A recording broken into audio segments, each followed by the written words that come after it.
नमस्कार, मी ऋषिकरत. शेतकरी बंधूंनो, तुम्ही मागेल त्याला सौर कृषी पंप योजनेअंतर्गत अर्ज केला असेल किंवा कुसुम योजनेअंतर्गत अर्ज केला असेल किंवा मुख्यमंत्री सौर कृषी पंप योजनेअंतर्गत अर्ज केला असेल, कोणत्याही योजनेअंतर्गत अर्ज केला असेल, तर आता तुम्हाला अशा प्रकारचा एक मेसेज आलाय की तुम्हाला पेमेंट करण्यासाठी सांगताय. आता जर तुम्हाला मेसेज आला नसेल तर तुम्ही लॉग इन करायचं आहे तुमचा फॉर्म, तर तुम्हाला या ठिकाणी पेमेंट करण्यासाठी दाखवेल. हे पेमेंट कशा पद्धतीने करायचं आहे याची ए टू झेड माहिती आपण या व्हिडिओच्या माध्यमातून बघणार आहे. तर शेतकरी बंधूंनो, व्हिडिओ नक्की तुम्ही शेवटपर्यंत बघा. आपल्या चॅनलवर जर तुम्ही पहिल्यांदाच आला असाल तर चॅनलला सबस्क्राईब करून द्या. असेच नवनवीन व्हिडिओ आम्ही तुमच्यासाठी घेऊन येतो. जर तुम्हाला काही विचारायचं असलं तर व्हिडिओला कमेंट करा किंवा व्हिडिओच्या डिस्क्रिप्शन बॉक्समध्ये टेलिग्रामचा ग्रुप दिला आहे, त्यावरती तुम्ही अजूनही जॉईन झाला नसाल तर त्यावरती जॉईन व्हा.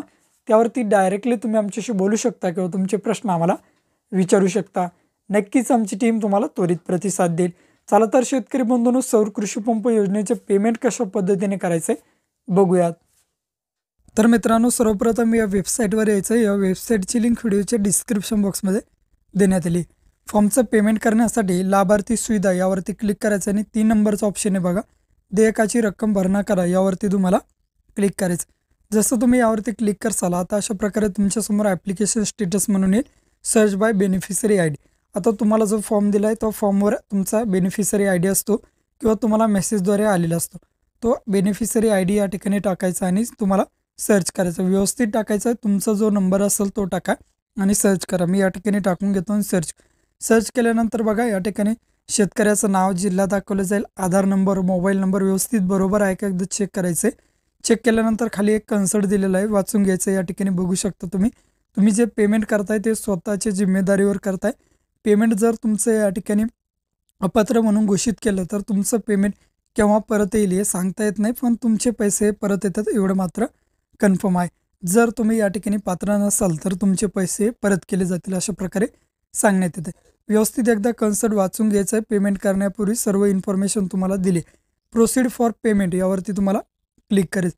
क्लिक केल्यानंतर परत तुमचं या ठिकाणी शेतकऱ्याचं नाव, शेतकऱ्याचा आधार नंबर, मोबाईल नंबर सगळं व्यवस्थित बरोबर आहे का एकदा चेक करायचं. जर बरोबर आहे असेल तर खाली यायचं आहे. ऑनलाईन रक्कम भरणा करण्यासाठी काही अटी शर्ती दिल्यात त्या वाचून घ्यायचं आहे, त्यावरती टिक करायचं आणि भरणा करावरती क्लिक करायचं.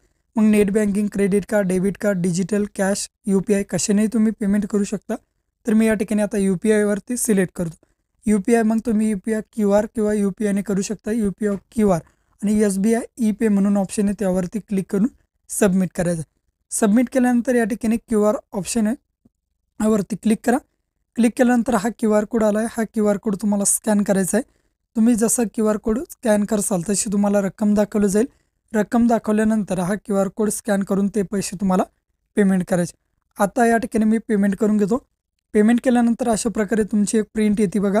या ठिकाणी बघू शकता तुमचा अर्ज लाभार्थ्याच्या योगदानाच्या रकमेसह यशस्वीरित्या सबमिट केला गेला आहे. याची प्रिंट करा ऑप्शनवरती तुम्ही प्रिंट करून शेतकऱ्यांना द्यायची किंवा तुमच्याजवळ स्वतः सेव्ह करून ठेवायचे, नंतर तुम्हालाही भविष्यात काम येईल. अशा पद्धतीने आता तुमचं पेमेंट झालं.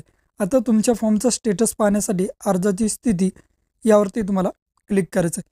क्लिक केल्यानंतर लाभार्थी क्रमांक म्हणजेच बेनिफिशरी आय डी तुमचा टाकायचा आणि शोधावरती क्लिक करायचं. जसा तुम्ही ID टाकसाल, ID टाकल्यानंतर या ठिकाणी शेतकऱ्याचं नाव, जिल्हा, आधार नंबर सर्व बघा. या ठिकाणी A1 अर्ज सादर केला. आता तुमचा अर्ज सबमिट झालेला आहे. भेटू अशाच नवीन व्हिडिओ. जय हिंद.